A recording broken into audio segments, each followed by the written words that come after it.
बरं का, ही कविता तुमच्यासाठी खरं तर नाहीये, ही कविता सर्वसाधारण लोकांसाठी. तुम्ही कसे भारी आहात, खरंच भारी नाहीयेत का? तुम्हाला आता कशाचंच काही वाटत नाही, तुम्हाला आपलं नुकसान झालंय हेही काही वाटत नाही, तुम्हाला कशाचा काही फरकच पडत नाही. ह्या कवितेमध्ये बरं का एक कुटुंब मला भेटलंय. आता ते कुटुंब, त्या कुटुंबातले जे आजोबा आहेत ना, ते त्यांचं दुःख सांगतायत. काय दुःख आहे ते ऐकून घ्या, बघा तुम्हाला आवडतंय का आणि समजून घेता येतंय का. की सगळ्यांचेच चेहरे पडलेलं एक कुटुंब मला भेटलं, सगळ्यांचेच चेहरे पडलेलं एक कुटुंब मला भेटलं, खात्या पित्या घरचं तरी दुःखीच मला वाटलं. सगळ्यांचे चेहरे पडलेलं एक कुटुंब मला भेटलं, खात्या पित्या घरचं तरी दुःखी मला वाटलं. माणुसकीच्या नात्याने माझं मन भरून आलं, मीच जवळ जाऊन म्हणलं का हो काय झालं. माणुसकीच्या नात्याने माझं मन भरून आलं, मीच जवळ जाऊन म्हणलं का हो काय झालं. तुमच्यापैकी कुणाला काही झालंय का, तिन्ही सांजेला असे बसला कुणी गेलंय का. कुटुंब प्रमुख आजोबा उठले सोडत मोठा उसासा, डोळे तांबडे लाल बहुतेक रडले होते ढसाढसा. तर ऐक तुला सांगतो म्हणाले असं झालंय, तर ऐक तुला सांगतो म्हणाले असं झालंय, आम्हा सगळ्या कुटुंबियांचं एक एक मत वाया गेलंय. तर ऐक तुला सांगतो म्हणाले असं झालंय, आम्हा सगळ्या कुटुंबियांचं एक एक मत वाया गेलंय. आता हा माझा नातू बघ नुसता जीवाला घोर आहे. नातूपासून सुरुवात केली ओळख करून द्यायला. आता हा माझा नातू बघ नुसता जीवाला घोर आहे, सभेला जायचं घोषणा द्यायच्या याला फारच जोर आहे. बरं एवढं करून मतही दिलं तरी याचं भागलं नाही, पण याच्या नेत्याचं इंजिन आजवर सत्तेच्या स्टेशनात लागलं नाही. वा. मग ती सभा, ती गर्दी, तो आवाज, त्या घोषणा, त्याचं पुढे काय झालं. मग ती सभा, ती गर्दी, तो आवाज, त्या घोषणा, त्याचं पुढे काय झालं. आणि असं करत याचं मत 3-4 वेळा वाया गेलं. आता या माझ्या दुसऱ्या नातवाची आणि त्याच्या नेत्याची सेम टू सेम लाईफ आहे. दुसऱ्या नातवाकडे आले बरं का. आता या माझ्या दुसऱ्या नातवाची आणि त्याच्या नेत्याची सेम टू सेम लाईफ आहे. ना करियर में ग्रोथ है ना जिंदगी में वाईफ है.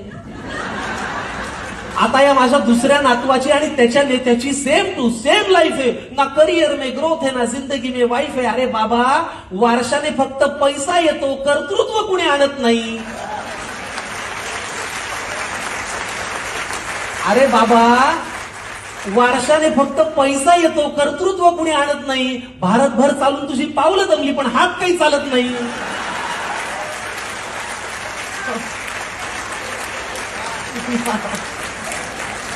मग ते धोतर, ती काठी, तो चष्मा, ते आडनाव, त्याचं पुढे काय झालं. वा वा वा. मग ते धोतर, ती काठी, तो चष्मा, ते आडनाव, त्याचं पुढे काय झालं. आणि असं करत याचंही मत बरीच वर्ष वाया गेलं. आता या माझ्या मुलाला बरं का राजकारणातलं फार कळतं. आता मुलापर्यंत आले. आता या माझ्या मुलाला बरं का राजकारणातलं फार कळतं. याचं मन गेली अनेक वर्ष घड्याळातली वेळ पाळतं. आता या माझ्या मुलाला बरं का राजकारणातलं फार कळतं. याचं मन गेली अनेक वर्ष घड्याळातली वेळ पाळतं. चुकली वेळ, झाला खेळ, वेगळं संधान साधलं. एका साहेबाचं घड्याळ दुसऱ्या साहेबांनी स्वतःच्या हातावर बांधलं.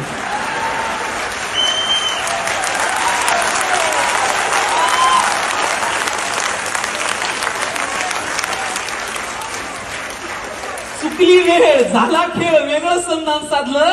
एका साहेबाचं घड्याळ दुसऱ्या साहेबांनी स्वतःच्या हातावर बांधलं. मग नवा साहेब घड्याळ तेच पुन्हा वेळ पाळू का.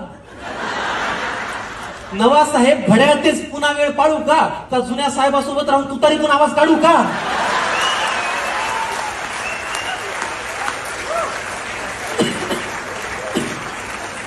मग ते वय, तो अनुभव, ती निष्ठा, तो परिवार, त्याचं पुढे काय झालं.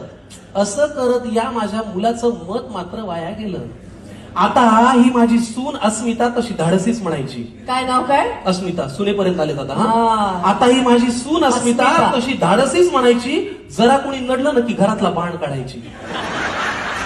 आता ही माझी सून अस्मिता तशी धाडसी म्हणायची. जरा कोणी नडलं की घरातला बाण काढायची. मी तिला कितीदा म्हणलं, सूनबाई बाण जपून वापरायचा असतो ग, एकदा हातातून सुटला की परत येत नसतो ग. मी तिला कितीदा म्हणलं, सूनबाई बाण जपून वापरायचा असतो ग, एकदा हातातून सुटला की परत येत नसतो ग. मग जी मनातही नव्हती ती भीती खरी झाली. अहो, जिथे शब्दांनी आग लागायची तिथे हातात मशाल आली. वा वा. मग तो बाण, तो बाणा, ते कडवट, ते सैनिक यांच्यात असं काय झालं? पण असं करत या माझ्या सुनेचं मत मात्र वाया गेलं. वा, आता ही माझी बायको बर का, ही घडवेल तेच घरात घडतं. बायको परत आले ना, आता ही माझी बायको बर का, ही घडवेल तेच घरात घडतं. नाव हिचं लक्ष्मी, हिला कमळ फार आवडतं. आता ही माझी बायको बर का, ही घडवेल तेच घरात घडतं. नाव हिचं लक्ष्मी, हिला कमळ फार आवडतं. मी लगेच पुढे विचारलं, माझी उत्सुकता त्यांना दिसली असेल की अहो कमळ जिथल्या तिथेच आहे, मग यांचं मत वाया गेलं नसेल.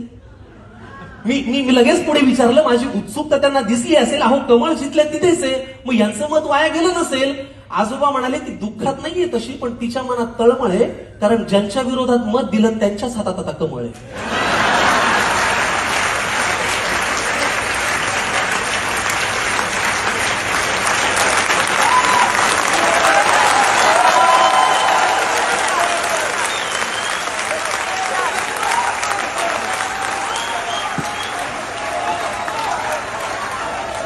अहो मग ते विरोधक, हे सत्ताधारी, हे प्रामाणिक, ते बाजारी, यांच्यात असं काय झालं?